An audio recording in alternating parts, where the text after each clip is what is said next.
हम लोग श्रीमद् भागवतम के तीसरे स्कंद के 19वें अध्याय के दूसरे श्लोक से पढ़ेंगे। पहले श्लोक में हमने पढ़ा था कि मैत्रेय उवाच अवधार्य विरिञ्चस्य निर्विलीकामृतं वचः प्रहस्य प्रेम गर्भिणा तदवांगेन सोग्रहीत। ओके, माइक ऑन कीजिए।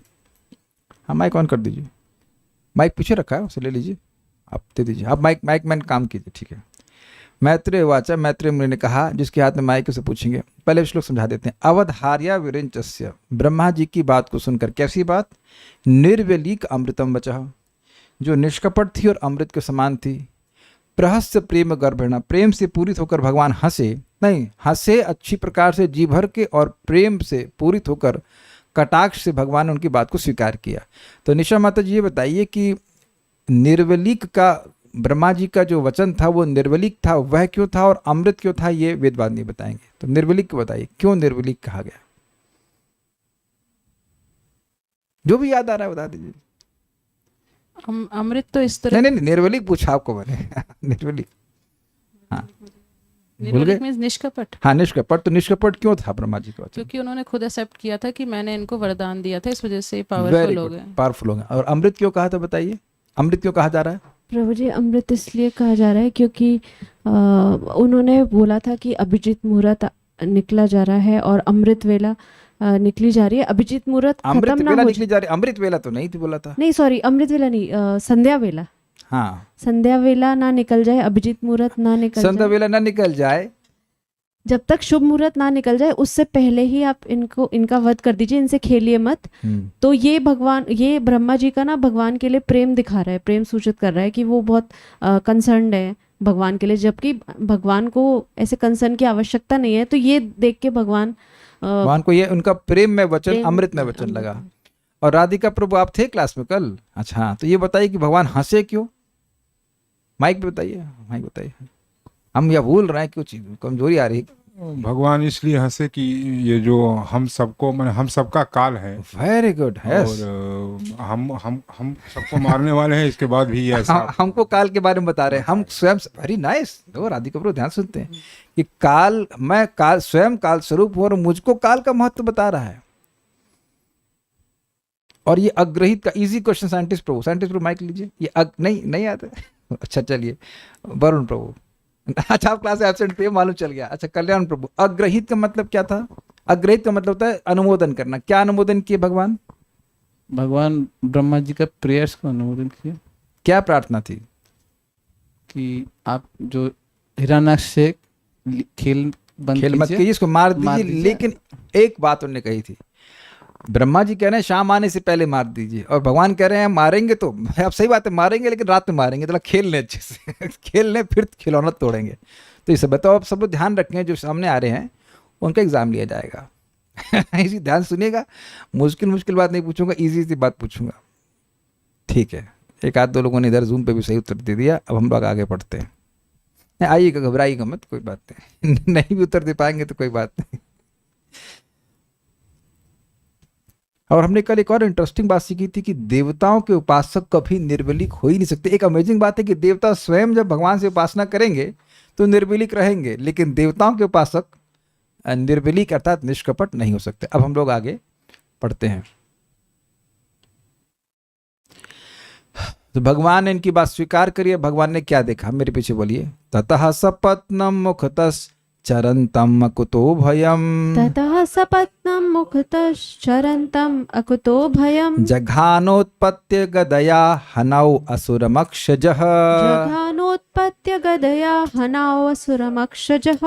ततः सपत्नम मुखतश्चरंतम अकुतो भयम, ततः सपत्नम मुखतश्चरन्तम अकुतो भयम, जघानोत्पत्य गदया हनावसुरमक्षजः, जघानोत्पत्य गदया हनावसुरमक्षजः। ततः सपत्नम मुखतश्चरन्तम अकुतो भयम, ततः सपत्नम मुखतश्चरन्तम अकुतो भयम, जघानोत्पत्य गदया हनौ असुरमक्षजः, जघानोत्पत्य गदया हनावसुरमक्षजः। ततः सपत्नं मुखतश्चरन्तम् अकुतो भयम् ततः सपत्नं मुखतश्चरन्तम् अकुतो भयम् जघानोत्पत्य गदया हनावसुरमक्षजः जघानोत्पत्ति गदया हनावसुरमक्षजः। यहाँ आपको एक न्याय और बड़ा रुचिकर शब्द लगेगा जो कि बिल्कुल अजीब अर्थ वाला है, दिखाता हूं अभी। ब्रह्मा के नथुने से प्रकट भगवान, कौन से भगवान? वराह भगवान, उछल पड़े और अपने सामने निर्भय होकर विचरण करने वाले अपने असुर शत्रु हिरणाक्ष की ठोरी पर उन्होंने अपनी गदा से प्रहार किया। तद अनंतर अक्षजः, उसके बाद मतलब ब्रह्मा जी की जब भगवान ने प्रार्थना अनुमोदन कर ली, उसके बाद अक्षजा। अक्षजा कैसे आ गया? निशा माता जी, अधोक्षज है ना भगवान का नाम, उसका क्या मतलब है बताइए? अध प्लस अक्षज, अधोक्षज, याद होगा ये तो, बताइए। जो आंखों से परे हैं। ओके, वेदवाद नहीं, बताइए। सब लोग भूल रहे तो कोई बात नहीं, फिर तो मैं नई क्लास दे रहा हूँ, फिर तो हमारे कुछ कस्टमर हैं ज्ञान के। हाँ बोलिए बोलिए बोलिए माइक बोलिए। वेदवादी कह रही हैं कि जिनकी आंखों के आगे सारा ज्ञान नीचे रह जाता है।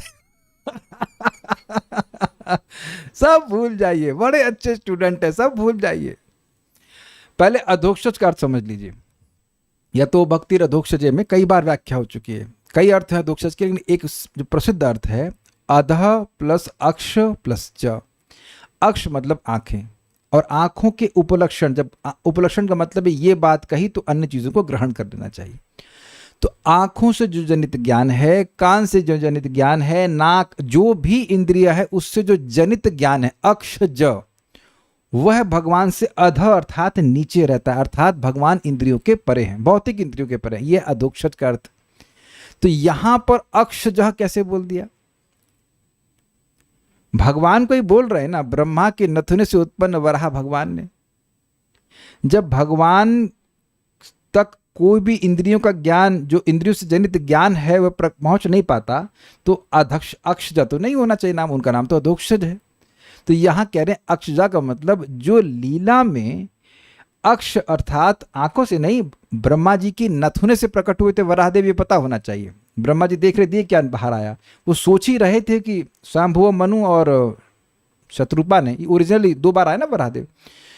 तो जब प्रार्थना किए कि अरे पृथ्वी नहीं है, हमारा फ्लैट ही नहीं, तो हम संतान कहाँ करेंगे, कैसे गृहस्थ जीवन बिताएंगे, तो वो सोच रहे थे, इतने में वराहदेव प्रकट हुए थे और दोबारा फिर प्रकट हुए। तो इट सीम्स कि वहाँ भी वह भगवान ब्रह्मा जी के नथुने से ही प्रकट हुए हैं। तो ब्रह्मा जी के घ्राण इंद्रिय भी एक उनकी इंद्रिय हुई कि नहीं, उनकी आंखों से नहीं प्रकट हुए हैं। अक्षजा बोल रहे हैं, लेकिन घ्राणजा नहीं बोलते, मजा नहीं आता, इसलिए अक्षजा बोल रहे हैं। अरे आंखों के नीचे नहीं देवी, अक्षजा मतलब आंखों से प्रकट। जैसे एक बात, माइक लीजिए, माइक उठा ऑन कीजिए। नीरज का मतलब क्या होता है? नीरज, नीर मतलब सूर्य, नीर मतलब सूर्य, जल जल, टमाटो सूप नहीं, जल। नीर मतलब सूर्य। मम्मी के पास मैं पूछता हूँ, आपके रिपोर्ट दिखाता हूँ हिंदी में कितने नंबर आए थे। नीर मतलब जल होता है, और जलज मतलब जरज, जल से उत्पन्न, सिंपल बात है। पंकज मतलब जो पंख अर्थात कीचड़ से उत्पन्न, तो ज मतलब उत्पन्न होना। तो अक्षज मतलब आंखों से उत्पन्न होना। तो क्या आप यहां पर यथाश्रुत अर्थ लोगे? क्योंकि ब्रह्मा जी की आंखों से ये नहीं प्रकट हुए थे वराहदेव, तो यहां पे आपको अब सोचना पड़ेगा। अक्ष मतलब अच्छा उपलक्षण से, having said eyes it must be understood some other sense from which Lord has appeared। मैं शायद इंग्लिश में क्लास दूंगा तो अधिक समझ में आएगा आपको, कोई बात नहीं। अब हम बोल रहे हैं, समझाइए।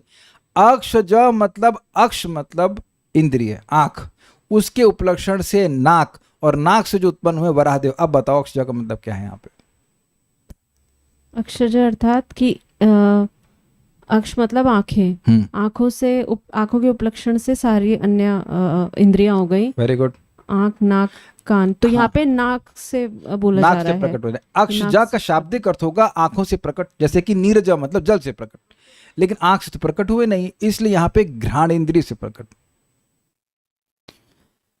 अब कह रहे हैं इंद्रिया जनित ज्ञान से परे। जी नहीं, यहां ये अर्थ नहीं है, वो अधोक्षज का अर्थ है, ये अक्षज है। क्या लगता है देख रहे हैं, एक शब्द भी घुमा दे वरना आज तक हमने ये शब्द कभी नहीं सुना है भागवत में।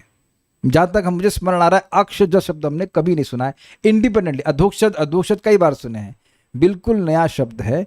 अक्षज मतलब आंखों से उत्पन्न, ठीक है। तो यहां भगवान ब्रह्मा जी की इंद्रियों से प्रकट हो रहे हैं। सो सी वन वर्ड सो अमेजिंग, नहीं समझ में आ गया। तथा उसके बाद अक्षजः, जो ब्रह्मा जी के नथने से उत्पन्न वराह भगवान ने मुखतः अपने समक्ष अकुतः भयम, कुतः मतलब किसी से भय और अकुतः मतलब किसी से भी भय नहीं, निर्भीक होकर चरंतम घूमते हुए सपत्नम, सपत्नम मतलब शत्रु, असुरम हिरणाक्ष की हनव ठुड्डी पर उत्पत्य गदया, उछल कर गदा से जघान अर्थात प्रहार किया। ये अकुतो भयम किसका विशेषण है? वेदवादनी किसका विशेषण है? बताइए, माइक पे बताइए, माइक पे बताइए। अकुतो भयम किसका विशेषण है? भगवान नहीं भगवान का नहीं तो हिरणाक्ष का, हिरणाक्ष का निर्भीक घूमते हुए। हाँ, जी हाँ, भगवान देख रहे हैं कि हिरणाक्ष को कोई भय नहीं हो रहा। क्यों भय नहीं हो रहा? आपको याद है जब भगवान से गदा युद्ध चल रहा है तो गदा को बचा लिया उसने, मतलब गदा के प्रहार को बचा लिया। तो भगवान से जब बराबर का युद्ध हो रहा है, तो जब भगवान से बराबर का युद्ध हो रहा है तो भय किससे होगा? हाँ बताइए, अगर कोई भारत की आर्मी से ही बराबर का युद्ध चला ले तो अब पुलिस से कौन डरने वाला है? आर्मी के पास सबसे बड़े अस्त्र होते हैं। तो जो सबसे शक्तिशाली व्यक्ति उससे बराबर का युद्ध हो रहा है तो बाकी लोग तो अब क्या है, कोई कंपटीशन में ही नहीं है। तो भगवान ने देखा कि ये असुर अब कोई डर नहीं रहा है, पहले भी डर नहीं रहा था, अब वो देख रहे हैं, ही सीइंग इट कि वो बिल्कुल डर नहीं रहा है, घूम रहा है मस्ती से, तो उस पर मारे। ततः सपत्नम, उसके बाद ब्रह्मा जी की बातों को स्वीकार करने के बाद सपत्नम अपने शत्रु को मुखतः अपने समक्ष, मुखतः मतलब मुख के सामने, समक्ष, चरंतम अकुतु भयम, बिना भय के घूमते हुए, मतलब घूम रहा है कि ये घूमने का अर्थ समझिए। आप सोचोगे कि भाई लड़ाई में घूमने का क्या मतलब है? कभी आप बॉक्सिंग देखे हो या WWF देखे हो तो कुछ देर वो फाइटिंग करते हैं, कुछ देर ऐसे घूमते हैं वो देखा है रिंग में ऐसे, हाँ चिढ़ाने के लिए थोड़ा सा ऐसे कुछ करेंगे। तो इसी प्रकार से घूम रहा था, भगवान को मानो चिढ़ा रहा था कि देखो हम तुमसे डरते नहीं है। लिखा हुआ अकुतु भयम। जघान, उस पर भगवान ने प्रहार किया। उत्पत्ति गदा, लपक के भगवान उस पर और गदा के द्वारा प्रहार किया। कहाँ प्रहार किए? हनव, ठोड़ी पर। कैसे किए होंगे भगवान? या तो ऐसे मारे होंगे, मोस्ट प्रोबेबली ऐसे भी मारे होंगे, ऐसे मारे होंगे, या फिर ऊपर से मारे होंगे, ठोड़ी पर लग गया हो। बहुत पॉसिबिलिटीज आते हैं। मतलब ये कह रहे हैं ऐसा नहीं हो सकता है। कभी गदा युद्ध करे हैं आप? ऐसे बोल दिए कल्याणपुर, नहीं ऐसे नहीं हो सकता। अरे ऊपर से भी मार सकते हैं, मान लो ऐसे उठाया हो तो ऐसे लग सकता है। हाँ क्रॉस मार सकते हैं, या मोस्ट प्रोबेबली जो हमें संभावना लग रही है कि ऐसे मारे होंगे कि तो ठोड़ी पे लग गया, वट एवर वे मारे होंगे आप तो हर जगह इम्पॉसिबिलिटी लगाते हैं। अरे भगवान सब कुछ कर सकते हैं, ठीक है। श्रीधरी, वराह भगवान ब्रह्मा जी की घ्राणेन्द्रिय से उत्पन्न हुए थे, अतएव उनको अक्षज कहा गया है। उन्होंने देखा कि उनका शत्रु असुर उनके सामने ही निर्भय विचरण कर रहा है, अतएव उन्होंने उछलकर उसकी ठोड़ी पर गदा से प्रहार किया। लेकिन अब एक अद्भुत बात है, प्रहार तो किया लेकिन उस प्रहार को अपनी गदा से रोक लिया। और वही नहीं हुआ, भगवान के हाथ से गदा छूट गई। यह पिछले अध्याय में नहीं छूटी थी, इस बार छूटी। ये एक अद्भुत घटना हो गई। तो मेरे पीछे बोलिए, साहता तेन गदया विहता भगवत करा, साहता तेन गदया विहता भगवत करा, विघूर्णिता पदरेजे तद अद्भुतम इवाभवत्, विघूर्णिता पदद्रेजे तदद्भुतमिवाभवत्। सहता तेन गदया विहिता भगवत करा, साहता तेन गदया विहता भगवत करा, विघूर्णिता पदरेजे तद अद्भुतम इवाभवत्, विघूर्णिता पदद्रेजे तदद्भुतम इवाभवत्। बोलिए, साहता तेन गदया विहता भगवत्करात् साहता तेन गदया विहिता भगवत्करात् विघूर्णिता पतद्रेजे तदद्भुतम् इवाभवत्। विघूर्णिता पदत्रेजे तद अद्भुतम इवाभवत्। किंतु असुर की गदा से टकराकर भगवान की गदा उनके हाथ से छिटक गई, तो इससे ये सूचित हो रहा है कि ठोड़ी पे लग नहीं पाई। भगवान ने एम किया कि ठोड़ी पे मारें, लेकिन उसने अपनी गदा से ब्लॉक किया कि नहीं, उसने अपना डिफेंस सिस्टम चला दिया और गदा भगवान की रोक दी, न सिर्फ रोक दी, छिटक गई। और घूमती हुई जब वह नीचे गिरी तो अत्यंत मनोरम लग रही थी। मतलब इट सीम्स कि वो सर्कल में से गिरी। अब एक मैं इस पर सोच रहा था कि कैसे स्पिन कर रही होगी, क्या वो ऐसे अपने एक्सिस पे घूम रही थी अकॉर्डिंग टू फिजिक्स, या फिर वो ऐसे घूम रही थी। मुझे ऐसा लग रहा है कि वो ऐसे घूम रही थी। आप लोगों को क्या रियलाइजेशन है? हमारा रियलाइजेशन तो नहीं कह सकते, आप लोग का क्या विचार है कि ऐसे तो नहीं घूम सकती, ऐसे घूमने का लॉजिक नहीं लगता। ये जो फोर्स लगा है, मान लो दो गदा ऐसी लगी है तो छूटेगी, तो क्योंकि टॉर्क ऐसा, I am going too much physics, लेकिन मतलब ये इस पे ऐसे फोर्स लगा, टॉर्क ही तो बोलेंगे ना, टॉर्क लगा ऐसा, तो वो ऐसे घूमेगी ना, ऐसे ऐसे करके घूमेगी, तो ऐसे घूम करके वह गिरी। एंगुलर मोमेंटम बढ़ेगा। यस, तो फिजिक्स जो पढ़ ली वो मेरी बात समझ रहे हैं। सुरेशा माता जी पढ़ी हैं फिजिक्स?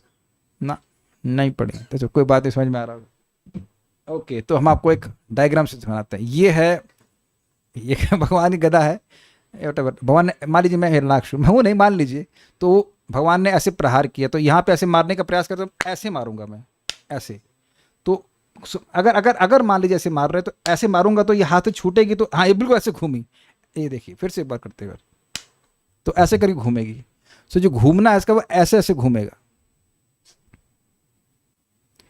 एक भक्त कह रहे हैं मुझे समझ में आ रहा है कि गदा बहुत तेज चलाई गई है। वो तो ठीक है, उसमें मजा नहीं आ रहा, वो तो ठीक है, लेकिन कैसे घूमी उसे विचार कीजिए। वो ऐसे घूमने का कोई मतलब नहीं है। क्लास तैयार करते समय बार बार मैं सोच रहा था ऐसे घूम रही, लेकिन ऐसे नहीं घूम रही है, वो ऐसे घूम रही है।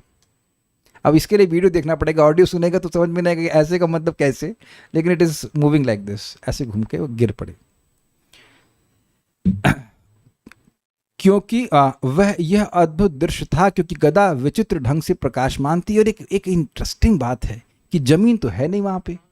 ये एक सोचने वाली बात है कि पानी में गिर करके अंदर क्यों नहीं घुस गई वो। फिर भगवान ढूंढने जा रहे हैं, भाई गदा लाओ गदा लाओ। ये एक इंटरेस्टिंग बात है, ये कभी सोचने वाली बात है ना। अब ये वेदवादिनी का वचन है कि भाई गदा है तो तैर भी सकती है, स्वाभाविक सी बात है। भाई पृथ्वी को जब भगवान तैरा दिए तो गदा को भी तैरा सकते हैं, ये बात भी स्वीकार्य है, ऐसा कोई कठिनाई नहीं है। लेकिन एक सोचने वाली बात है क्योंकि हम लोग सोच रहे हैं कि शायद ये गदा युद्ध जो है वो जमीन पे चल रहा है, लेकिन ऐसा नहीं है।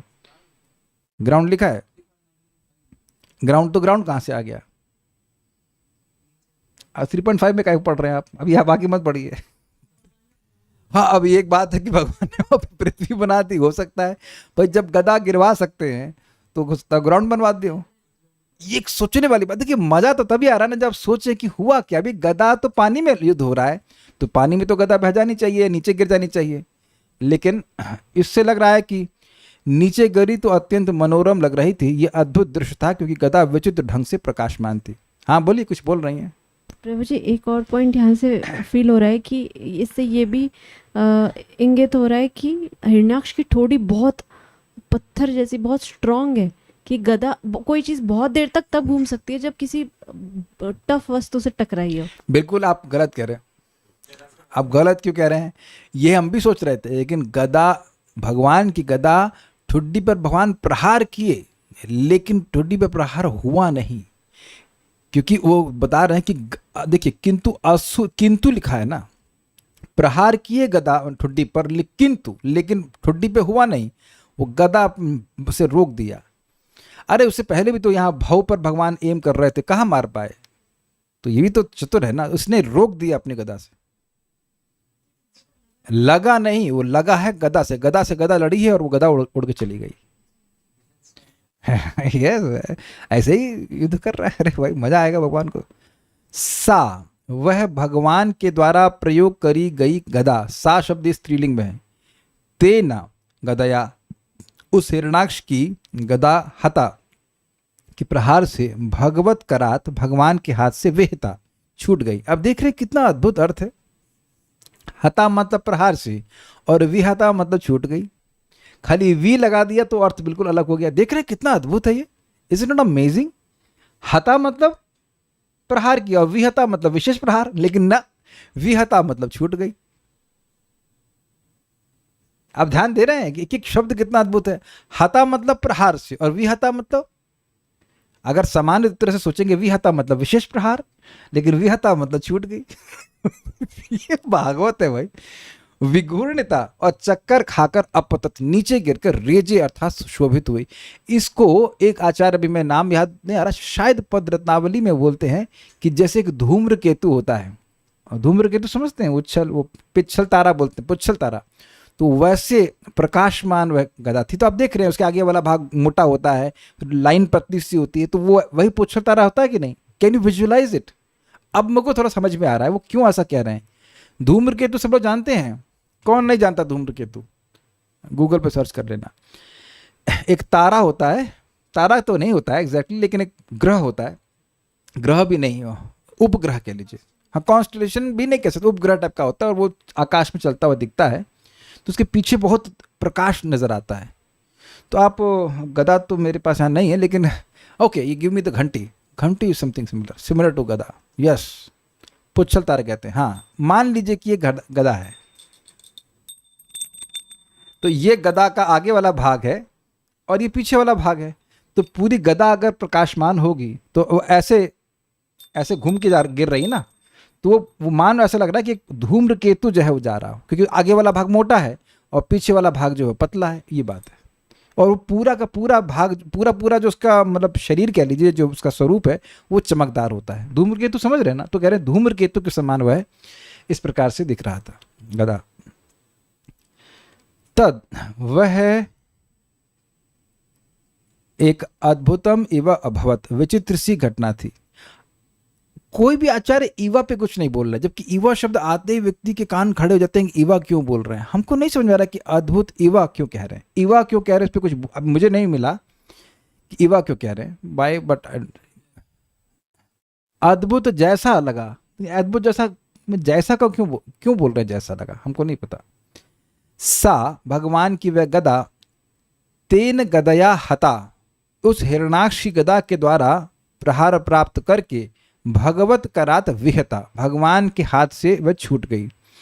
विघूर्णिता और घूमते हुए अपतत रेजे, अपतत मतलब गिरी, और अपत शब्द है ना, अपतत शब्द है, अपतत, और उसके बाद वो चमक रही थी। तत् अद्भुतम इवा भवत, और वह बहुत अद्भुत जैसी लग रही थी।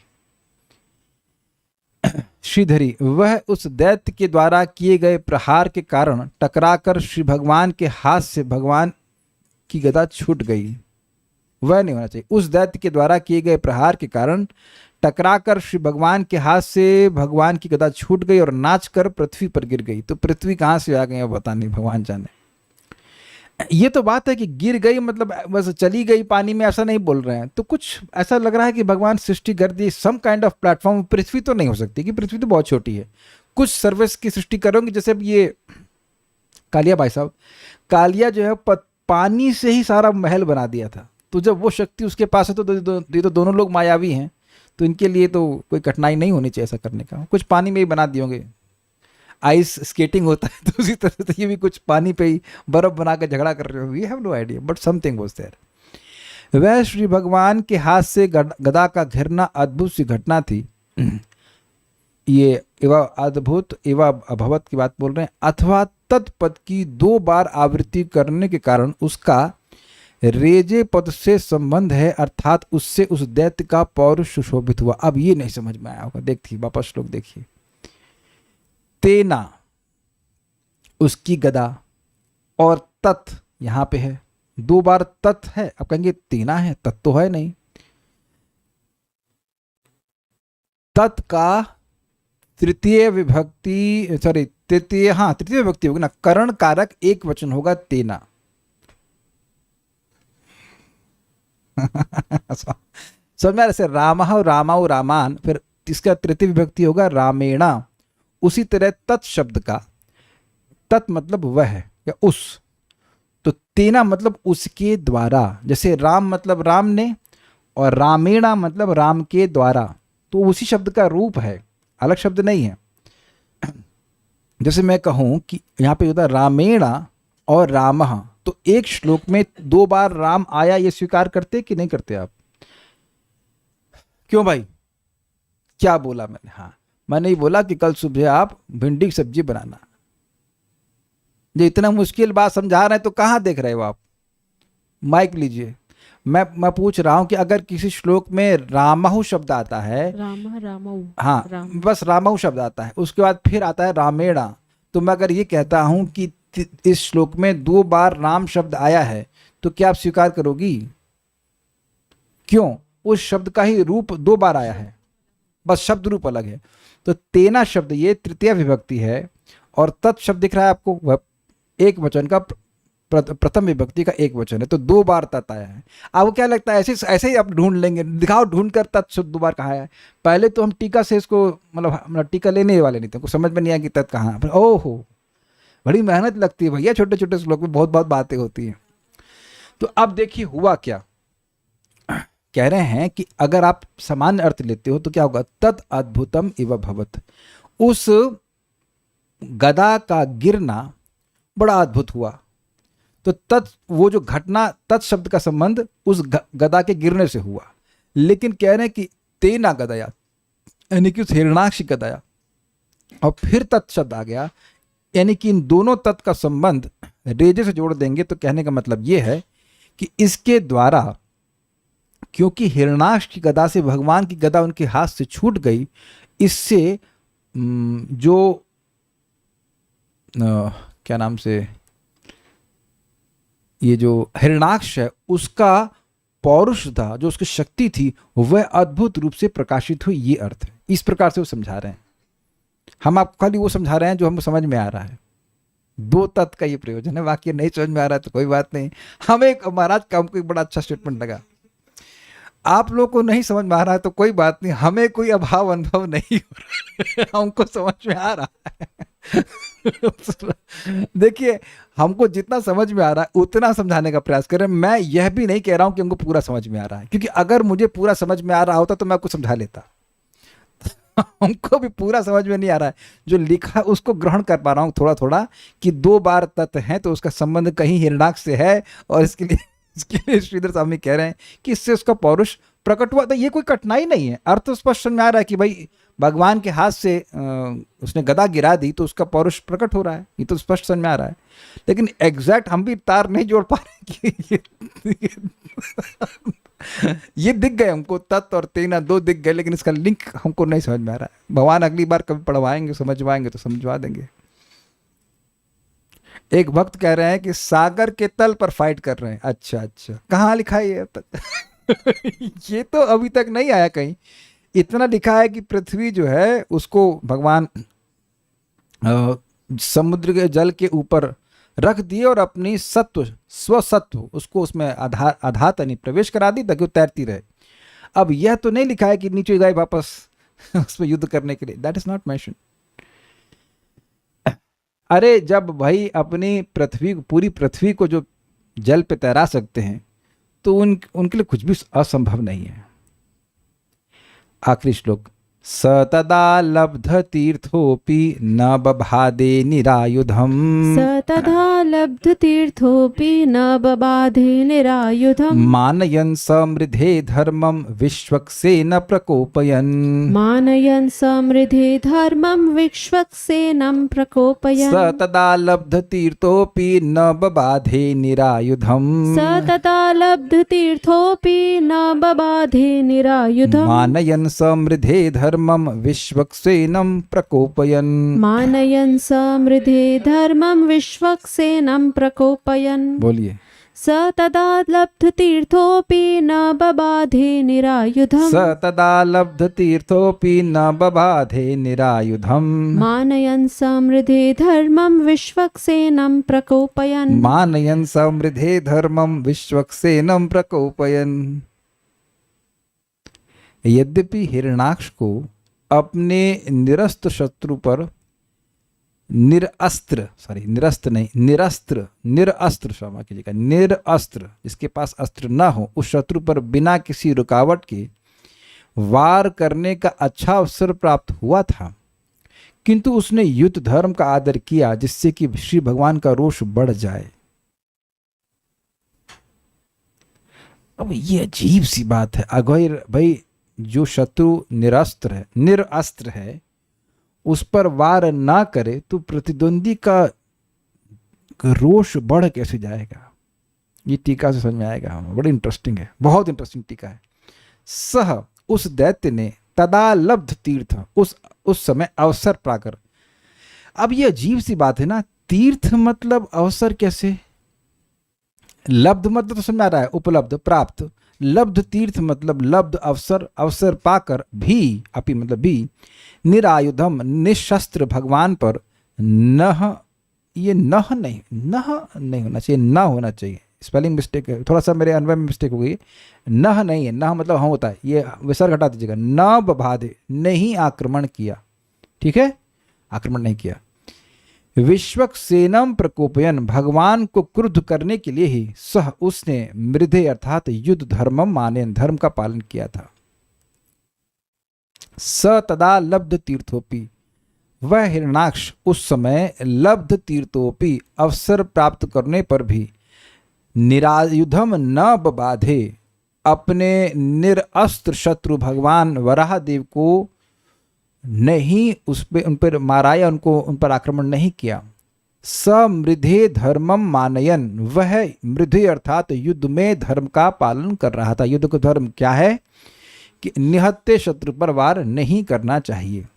विश्वक्सेनम प्रकोपयन, और इसके द्वारा वह भगवान विश्वक्सेन अर्थात भगवान विष्णु को प्रकोपित कर रहा था। ये विश्वक्सेन क्या अर्थ है? विश्व में जिनकी सेना अर्थात आदेश की मान्यता होती है, पूरे विश्व जिनकी आदेश को मानता है, सेना मतलब आदेश को मानता है, उनको विश्वक्सेन कहा जाता है।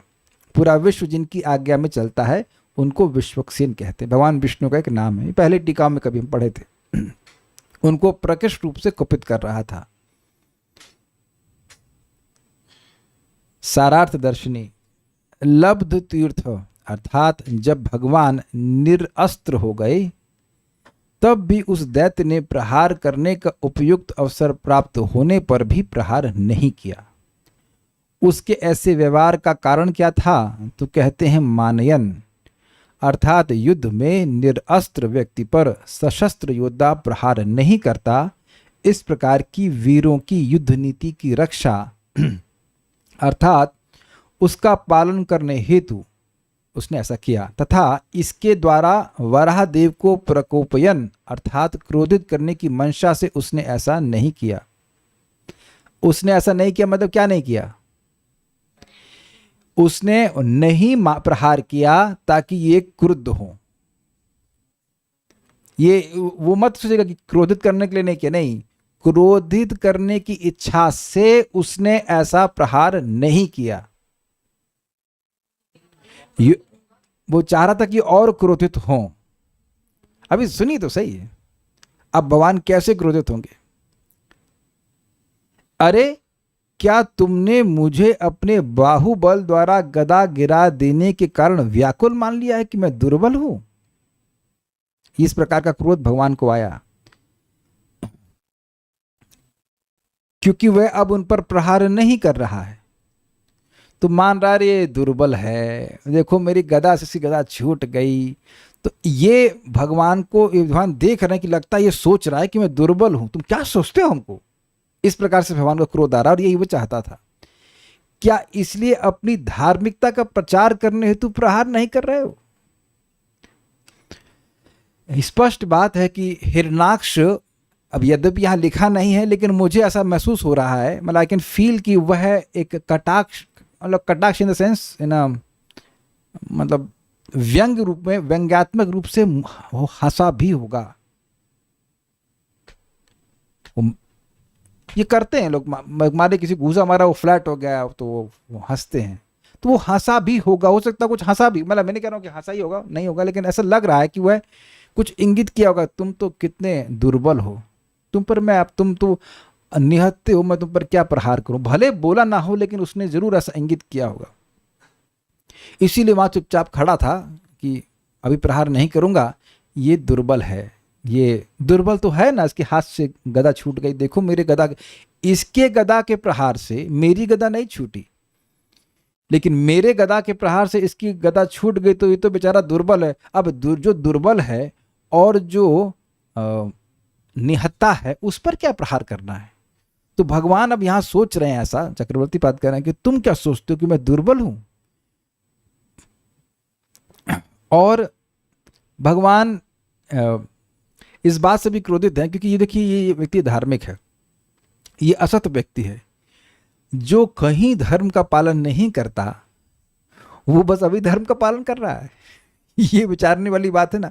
कुछ याद आ रहा है आप लोगों को कर्ण वाली कहानी, जब कर्ण का पहिया धंस गया और तो भगवान बोले कि मारो उसको, गर्दन काट दो, उसको बाण चलाओ, तो वो धर्म की शिक्षा दे रहा था कि धर्म नहीं है ये, युद्ध धर्म नहीं है। तो भगवान बोले कि जब तुम अभिमन्यु को तुम 5 या 6 लोग मिलकर, 6 लोग थे ना, 6 लोग मिलके मारे, तब तुमको धर्म याद नहीं आया। जब द्रौपदी का तुम अपमान करवा रहे थे या कर रहे थे, तब तुमको धर्म याद नहीं है, अभी तुमको धर्म याद आ रहा है।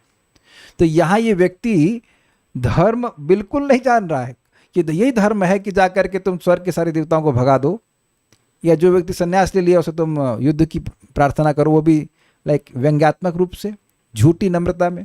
तो जहाँ जो व्यक्ति असुर है वो, उसका धर्म से क्या संबंध है। तो भगवान कह रहे हैं कि तुम केवल अपनी धार्मिकता का प्रचार करने के लिए ऐसा कर रहे हो। अरे देख देख, क्षण भर में ही मैं तेरे प्राणों का अपहरण कर लूंगा। इस प्रकार भगवान क्रोधित हो उठे। तो इस प्रकार से भगवान को क्रोधित करने के लिए उसने कार्य किया, ये बात हमें कही जा रही है। आगे के श्लोकों में भगवान क्रोधित करके क्या करते हैं उसको हम देखेंगे। काफ़ी इंटरेस्टिंग है, बड़ा इंटरेस्टिंग युद्ध हो रहा है। इसमें हर प्रकार का वॉरफेयर यूज़ किया जाएगा, माया के द्वारा युद्ध, हाथ तो पैर भी सब इस्तेमाल किए जाएंगे। Will stop now. क्या कह रहे हैं? तीर्थ हमको नहीं पता, तीर्थ का अर्थ अवसर क्या ऐसा होता है, मैंने हो सकता कुछ संस्कृत में अर्थ होता, हमको नहीं पता। Will stop now. Shrimad Bhagavatam की जय, श्रील प्रभुपाद की जय, निताय गौर प्रेमानंदे।